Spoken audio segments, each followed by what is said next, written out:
start today with a really brief focus on, before I start talking about the challenges, on a short review of the positives. This is why all of you are here. It's what we're all working here. I just want to highlight this for us and for the public, and then we'll talk about the challenges.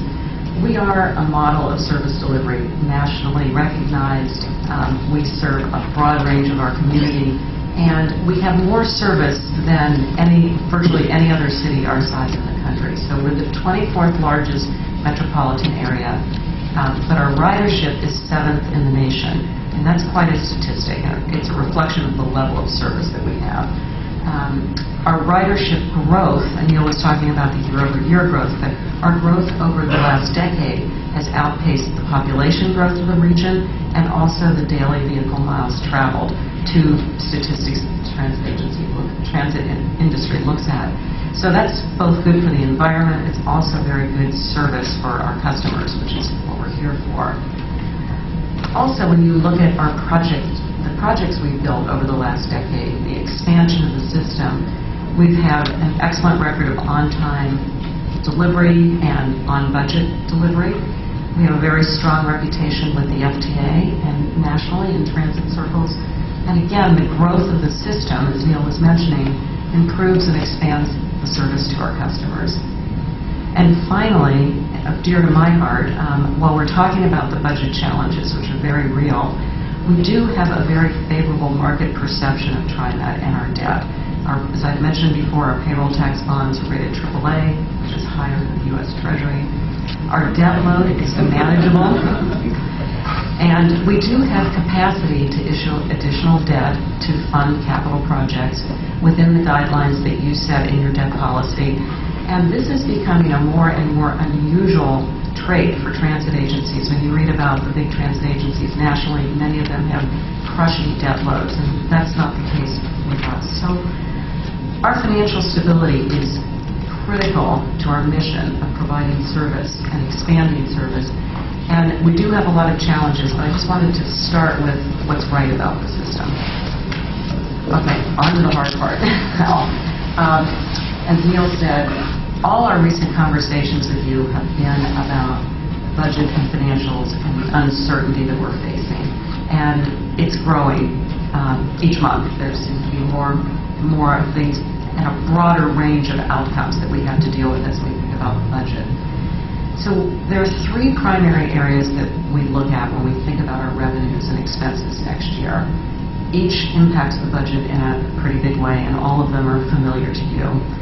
The stalled recovery, the uncertainty around the ATU contract, and the uncertainty about federal funding, the operating grants that we get. And as I'll go into a little more detail, the net result of this is we're seeing a pretty significant shortfall in the fiscal year 13 budget of $12 to $17 million. That's about 2 to 4% of our operating expenditures, to put it in perspective. So before talking about the numbers, I do want to talk about the process.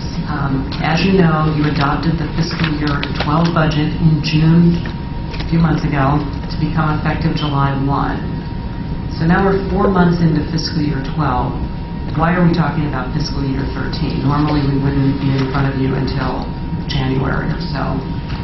And the reason is that, as Neil mentioned, our budget process is an ongoing one of incorporating updated data and trends. And as we look at that forecast, we're seeing unfavorable trends and changes from June, and changes in the national outlook and what national economists and state economists are saying about the economy.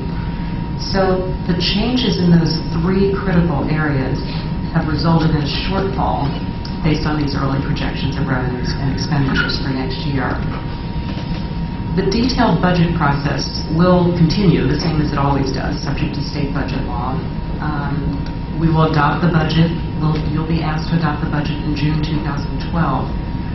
And the budget will continue to evolve. So all the numbers I'm talking about now, it's very likely that they'll move around.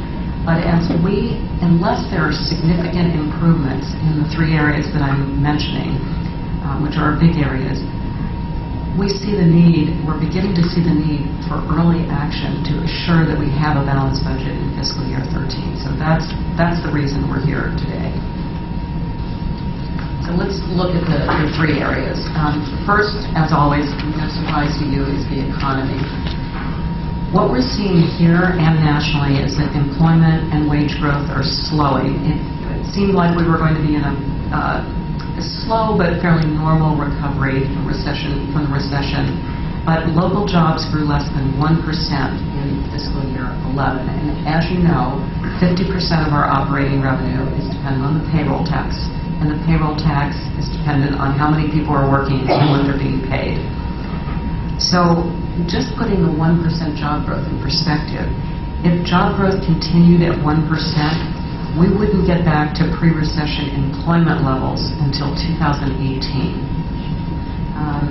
The total jobs in our three counties in September 2011, the data just came out, is about the same level as it was in 1999.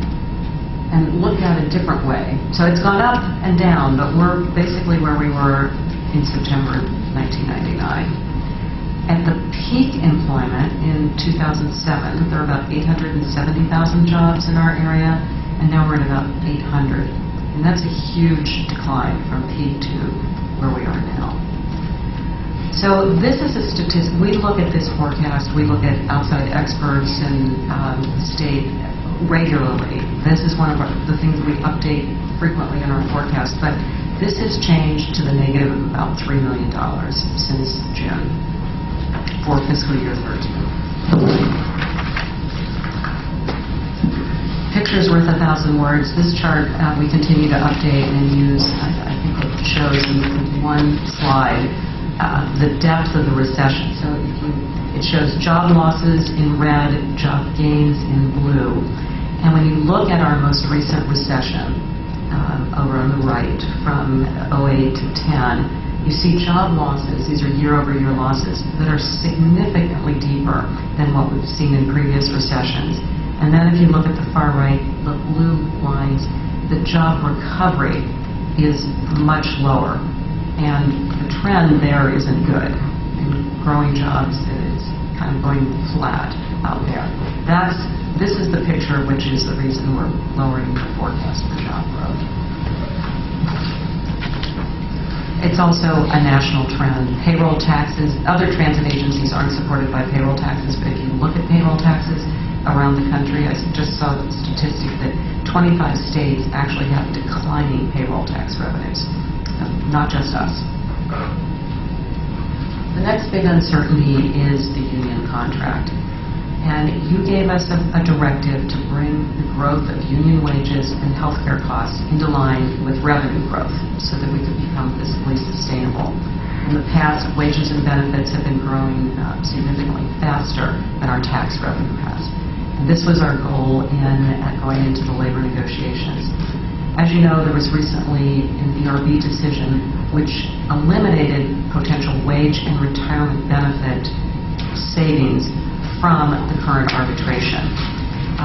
So that impact, the impact on that in fiscal year 11 is $5 to $10 million. And that gap grows each year going forward.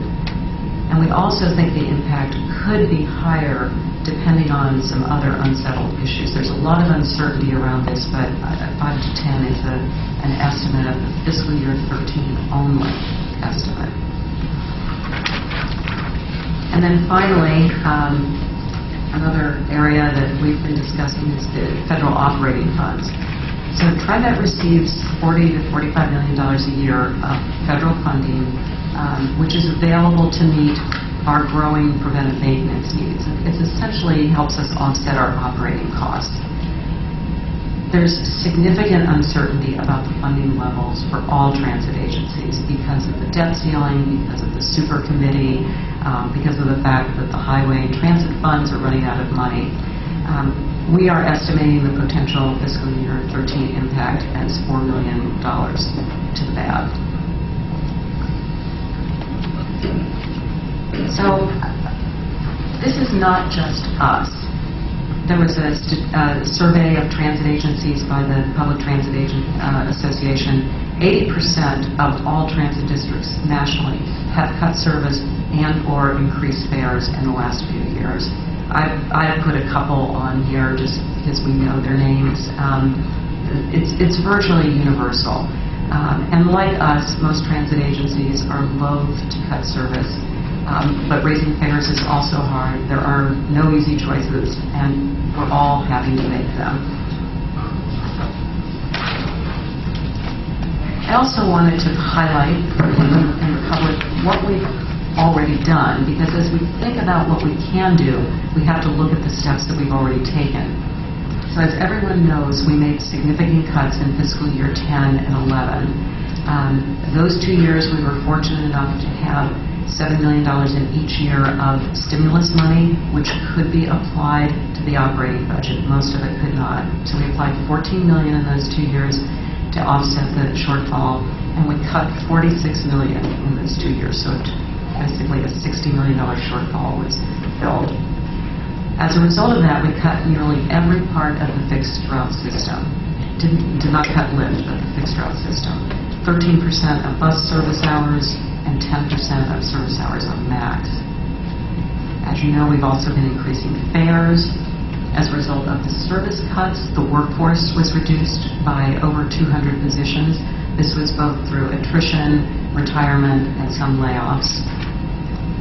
Management wages, which are not subject to the contract, have been frozen. We're going into our 4th year of 0 increases for non-union employees.